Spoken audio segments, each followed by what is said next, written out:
Hi, this is Steph, and this is lesson 33. This is where we start to examine the future of Papua New Guinea, and we're particularly looking at the problems of law and order and corruption, so legal and political processes, because those were our depth study options. So the first thing we're going to do is watch a video called After the Gold Rush, and this is about Ok Tedi Mine. It's another look at the legacy of Ok Tedi, and it also covers both macro, meso, micro elements. It's a narrative style film, and it gives a broad overview. So it's the original side of the Torres Strait Islander drum. And then I've made a video that explains the links between natural resources and undermining of traditional Papua New Guinean way of life, current problems with law and order and political corruption, and makes some future forecasts. So that will move us through this part. So I'll see if I can add that video in here. Hi and welcome to our tutorial. Today we're going to be talking about Papua New Guinea and the loss of tradition and environmental degradation that's gone on there. Is this a perfect storm for future problems? First thing we're going to look at is multinational corporations. Now, multinational corporations have been taking minerals and gas out of the Papua New Guinean environment. Remember that before these companies got there, Papua New Guinean people were living in that environment, hunting and farming yam and living off the land there. Now with the mining and the towns that have gone in and the infrastructure that's gone in to support the mining, that's not really possible. Papua New Guinean people can't always live their traditional lifestyles, and they've lost their customary way of life. The land's now taken up with mines and rubbish dumps and also infrastructure.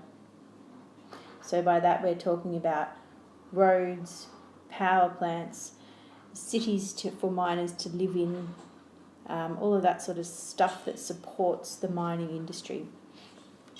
Papua New Guinea has an 80% unemployment rate. That's huge. 80% of the people in Papua New Guinea cannot find work. This is causing problems with law and order and corruption. So it's been a rapid rate of change, as we know, but there's also socioeconomic factors at work here, and there's also this clash between the old and the new. So you have Papua New Guinean people who are used to a Wontok system. They're used to being loyal to their big men and their Wontoks. They're also used to a system of payback. And this doesn't sit neatly with the Western court system.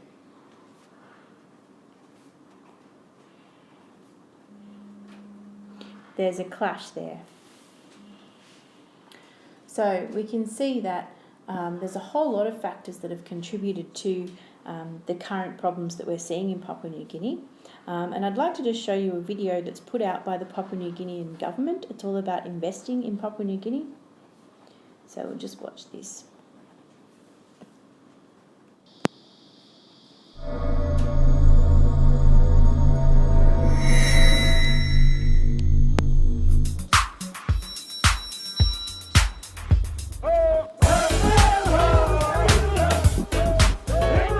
An independent state since 1975, Papua New Guinea is one of the most diverse countries in the world, with over 880 indigenous languages in a population of just 5.5 million people.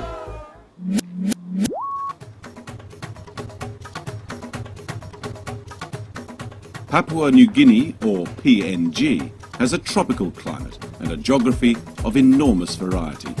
A strong business services sector, abundant natural resources, a plentiful supply of affordable labour and a pro-business regulatory environment mean Papua New Guinea is a better place to do business than ever before.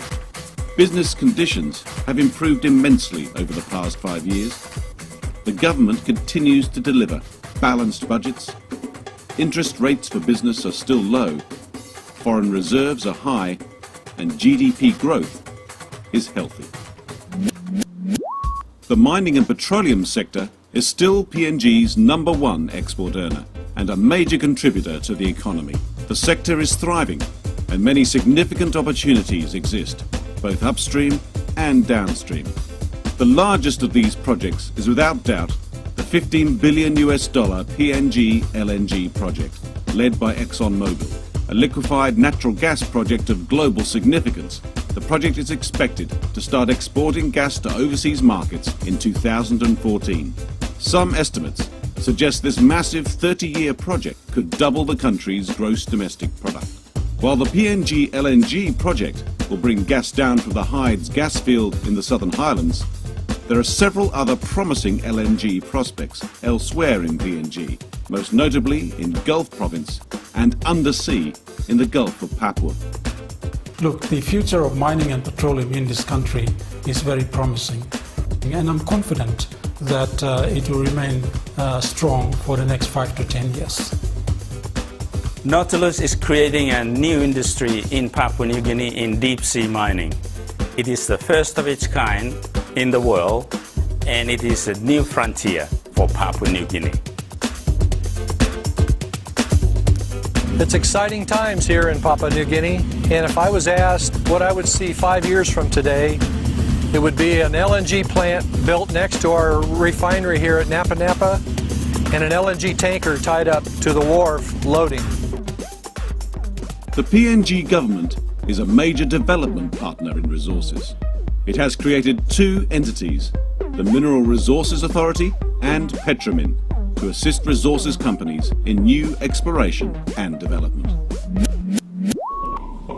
Most Papua New Guineans rely on agriculture for their livelihoods. Rich soils, excellent rainfall and organic farming methods mean Papua New Guinea's coffee, palm oil, cocoa and copra is among the best in the world. Growing conditions in Papua New Guinea suit a wide range of agricultural crops and livestock. Trukai's business and agribusiness is based on a very solid domestic market and a growing international interest. The country has a solid and cost-competitive workforce and an improving infrastructure. Given its close proximity to Asia-Pacific markets, the future of agribusiness in Papua New Guinea is good. Versatile palm oil is a particular growth area. In New Britain Palm Oil Limited is a model for what can be achieved in PNG's agribusiness sector. PNG sits in one of the world's richest fishing grounds, especially for tuna. It also has an abundance of reef fish, shellfish and crustaceans. PNG is now catching and processing more of its own fish for export and domestic consumption. Thanks to a blend of foreign investment and local entrepreneurs, onshore processing is adding greater value, creating jobs and sustaining a healthy local fishing fleet. A major new onshore initiative is the proposed Pacific Marine Industrial Zone in Madang Province. With Madang already the site of one major tuna processing operation, the zone will provide the facilities necessary to turn PNG into the region's major processor of tuna. Forestry is PNG's 3rd largest export earner, with PNG timber reaching markets all over the world. Up to 15% of PNG's land area, almost 7 million hectares, has been identified as suitable for forestry activity. Traditionally, PNG has relied on sawn timber and wood chips, but increasingly it is adding value by producing plywood, veneer and treated woods, even furniture and prefabricated cabins and other items for export. PNG is a major supplier of value-added sustainable forest products. Downstream processing is now a mandatory part of new forestry ventures. Plantation sector is set for rapid expansion, and our operators are embracing environmental certification. PNG has traditionally attracted the more adventurous tourist, scuba divers, surfers and those that come here to walk the famous Kokoda track. But there's much more to Papua New Guinea than this. Papua New Guinea has enormous natural assets and could potentially become the leading South Pacific tourism destination. Visitor arrivals are increasing at a rate of between 12% and 15% a year, and the country's hotel and resort operators are investing to meet the increased demand. Infrastructure is one of the key building blocks of the PNG economy. Businesses setting up in PNG should note that investment in public utilities is at an all-time high. PNG's providers of port facilities, electricity, telecommunications, roads and water are all investing to meet the demands of a growing economy. PNG's strong economic outlook is attracting a surge of investment from both existing and new investors. The South Pacific Brewery is a member of the Asia Pacific Brewing Group. We've been in Papua New Guinea since 1952 and operate breweries in Port Moresby and Lae. Based on our renewed confidence in the Papua New Guinea economy, SP Brewery has recently announced a $30 million investment program to upgrade the capacity in both our breweries. Investors to Papua New Guinea should be comforted by the fact that the law applicable here is based on British law and the judicial system will protect their interests. For new foreign investors, the first step is simple. Whether you're looking at starting a new business in Papua New Guinea or looking for a partner, your first port of call is the Investment Promotion Authority. We can host and arrange investment and trade missions, walk you through the steps you'll need to take, and make introductions to the people you'll need to know to do business here. With all this, it is easier to do business in Papua New Guinea than ever before, so we look forward to welcoming you to PNG.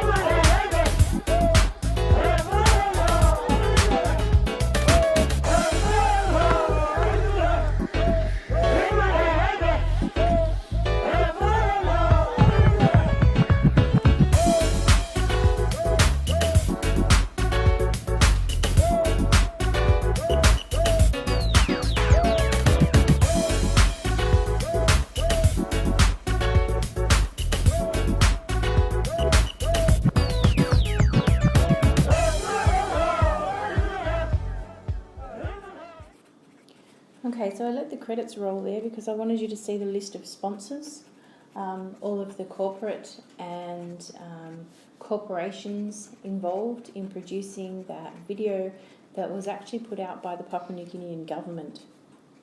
So some things to note from that video. They talk about a pro-business regulatory environment.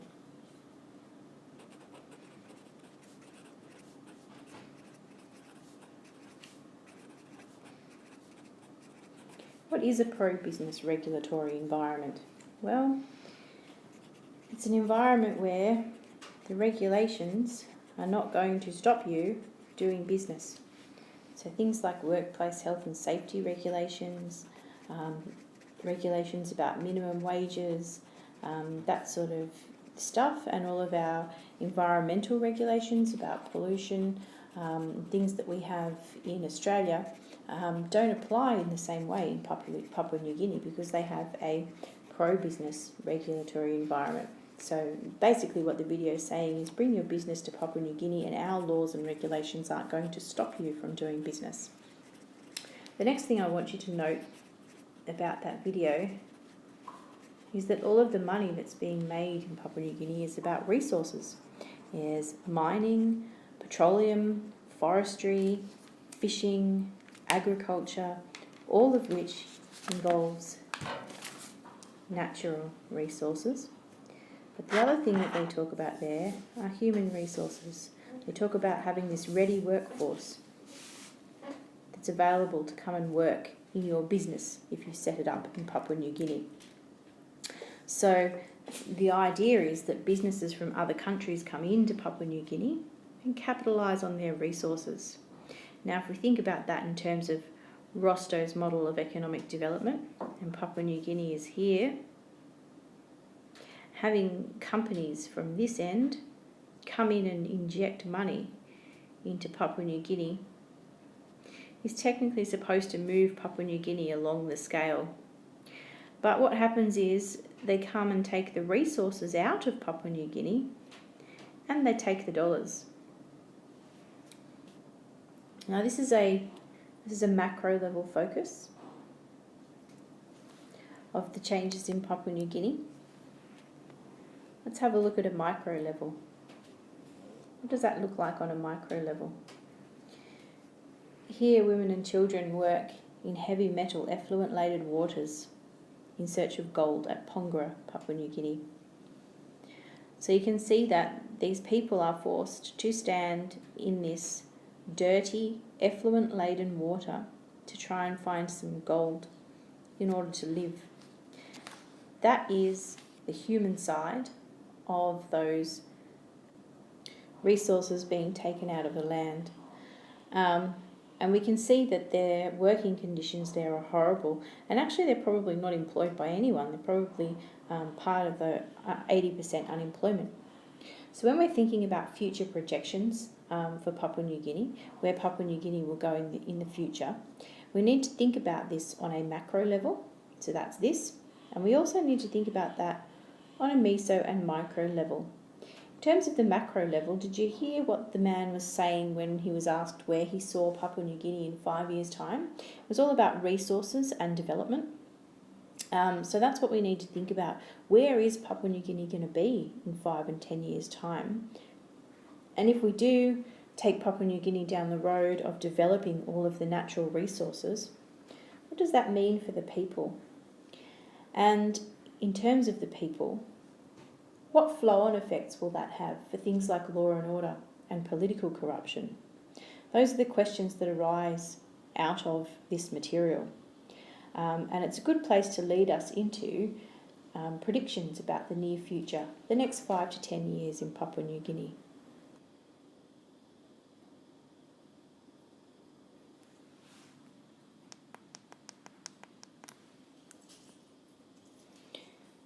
Okay, so you can see from those videos that we're working through this idea of future projection, and those two videos are probably actually going to take up most of your lesson. So the homework is the reconstruct element of that, and that is going to be non-verbal. And it's also going to be symbols and images. What students are going to do is make a mind map style visual representation exploring the links between the destruction of traditional way of life and problems with the legal systems and political processes in Papua New Guinea. Now that is actually a very complex task because it requires students to really understand those links between the destruction of traditional way of life and the current problems, and then be able to find a way to represent those links through graphics, symbols and images. So that's actually fairly difficult to do. It's working in the highest level of Bloom's, and it's also showing metacognition and creativity.